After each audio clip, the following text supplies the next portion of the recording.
No início desta semana, um boletim da Secretaria Estadual da Saúde apontava que Salvador esteve com 100% dos leitos clínicos pediátricos para Covid-19 ocupados.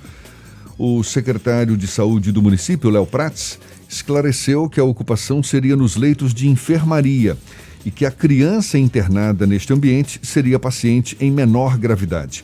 Prats esclareceu ainda que os leitos de UTI estavam sob controle, com 59% de ocupação.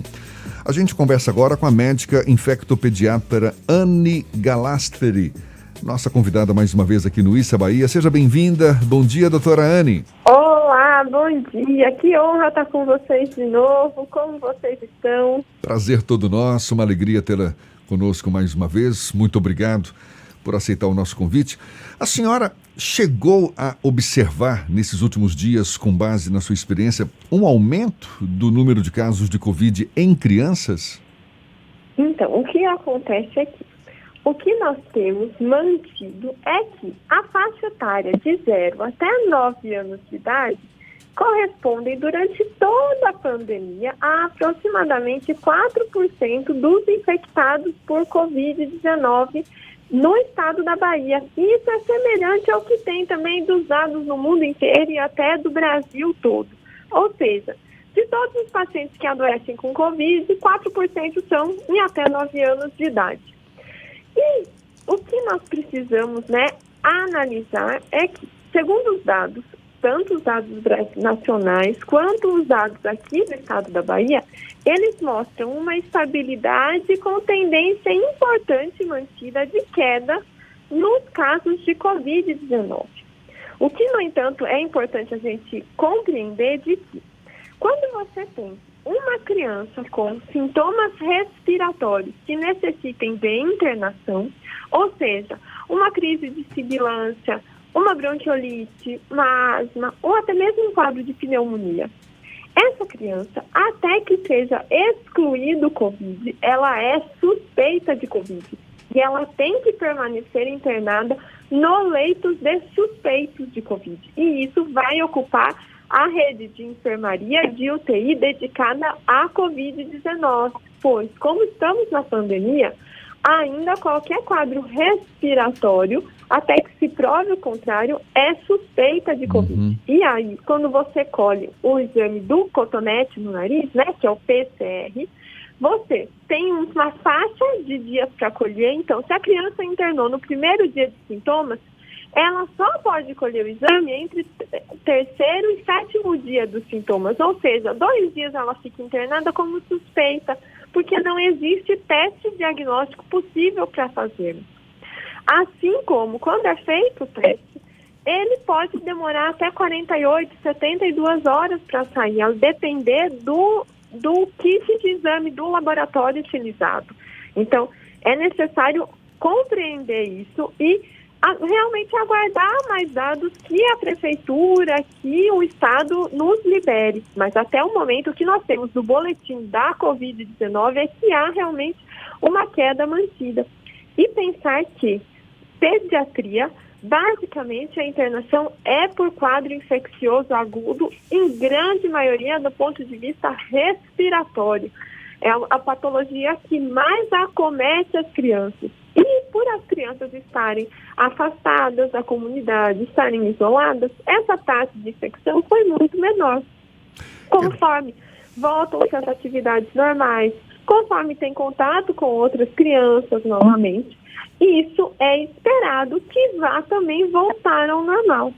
No entanto, como ainda não temos uma vacina, um teste que possa fazer a qualquer momento do quadro infeccioso, há uma ocupação desses leitos até que se prove o contrário, até que tenha-se a certeza de que não há Covid nesse paciente. Perfeito. Normalmente as crianças elas não são vistas, como pertencentes ao grupo de risco para a Covid-19. A senhora mesma está reforçando aí, são dados que têm se mantido estáveis aparentemente, em torno aí dos 4% dos casos, com tendência de queda. Agora, os casos que são confirmados de Covid-19 nas crianças, normalmente como tem evoluído? Os quadros, em sua imensa maioria, eles são benignos. Cerca de 1% somente das crianças com Covid, isso são dados mundiais, é que necessitam de internação. E dessas, metade a 40% vão precisar de leitos de UTI pediátrica. Então, são muito poucas as crianças que evoluem com um quadro mais grave. A maioria das crianças infectadas pelo SARS-CoV-2, elas evoluem com um quadro benigno, um quadro quase assintomático, ou então com poucos sintomas nasais, tosse, coriza bem frustra. O que mais favorece esse quadro de internação são pacientes que tenham alguma doença de base, ou seja, quem nasce com uma formação cardíaca, quem está em tratamento oncológico, pacientes que têm alguma deficiência de imunidade. Esses pacientes, não só na faixa etária pediátrica, mas em todas as faixas etárias, eles têm um maior risco de uma infecção mais grave. E isso a gente pode agora falar com mais certeza do que há 10 meses atrás, quando tudo isso começou. Doutora, o prefeito Assemineto fez uma crítica sugerindo que esse aumento do número de casos suspeitos de internação por Covid-19 teria sido por conta da flexibilização, que as famílias passaram a ter menos cuidado, e aí isso gerou um contato entre a criança e outras crianças e também em outros núcleos familiares ou não tão familiares assim. A senhora acredita que essa flexibilização pode explicar esse aumento da ocupação dos leitos, tanto clínicos quanto de UTI pediátricos exclusivos para a Covid aqui em Salvador? Isso, mas o que acontece é que os leitos exclusivos para a Covid, e isso aqui acredito que seja importante a gente ressaltar, os leitos destinados a pacientes do fluxo Covid-19 são os pacientes suspeitos e os pacientes confirmados. Então, se o paciente é suspeito, se ele tem um quadro respiratório, e é esperado que aumente quadros respiratórios com necessidade de internação na pediatria, como sempre foi, as enfermarias pediátricas praticamente estavam às moscas nos últimos meses. E, com o retorno das atividades normais, as crianças, infelizmente, elas voltam a ter as patologias respiratórias de antes. Isso, infelizmente, a gente não tem muito o que fazer. Isso é a rotina, isso é, infelizmente, o dia a dia da criança. A criança tem muitos quadros respiratórios. Quando entra na escola, ela tem muitos quadros respiratórios agudos, né? E isso é o normal, isso é da própria formação da imunidade. E aí essa é a questão. Se a criança é suspeita, ela vai ocupar um leito clínico pediátrico. No entanto, o que nós temos até o momento é que essas internações, elas não mostram, até o momento, um aumento na porcentagem de infecção na pediatria grave e nem mostram uma tendência à segunda onda. Até o momento, não é isso que nós temos. Podemos ter uma segunda onda? Podemos. Infelizmente, podemos, mas isso não acometeria só a faixa etária pediátrica. Mas as outras faixas etárias também. E até o momento, com os dados que nós temos, isso não é evidenciado. Assim como nós precisamos realmente avaliar melhor esses dados. Se esses leitos clínicos pediátricos são ocupados por pacientes com Covid-19 ou não, ou se foram leitos suspeitos que depois foram descartados. E até o momento não é visualizada essa tendência à elevação de casos de Covid com necessidade de internação. Uma outra coisa que é interessante a gente lembrar é que os leitos de UTI, enfermaria pediátrica, comparado aos leitos adultos, eles são muito menores. Eles correspondem a menos de 10% dos leitos, se eu não me engano. Então, quando a gente pensa na pandemia, a grande gravidade, o grande acometimento é da faixa etária adulta e principalmente dos fatores de risco de idosos, né, maiores que 70 anos. Essa é a grande faixa de risco. O que isso, ao meu ver, é para a gente se alertar, para nós ficarmos, né, cuidadosos, é que, mesmo com uma flexibilização, é necessário manter aquelas medidas de higienização das mãos frequentes.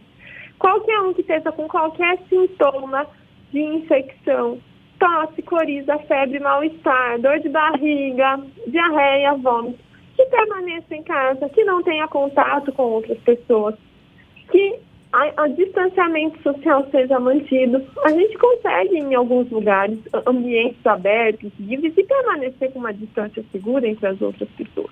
Assim como seguir as orientações do uso de máscara.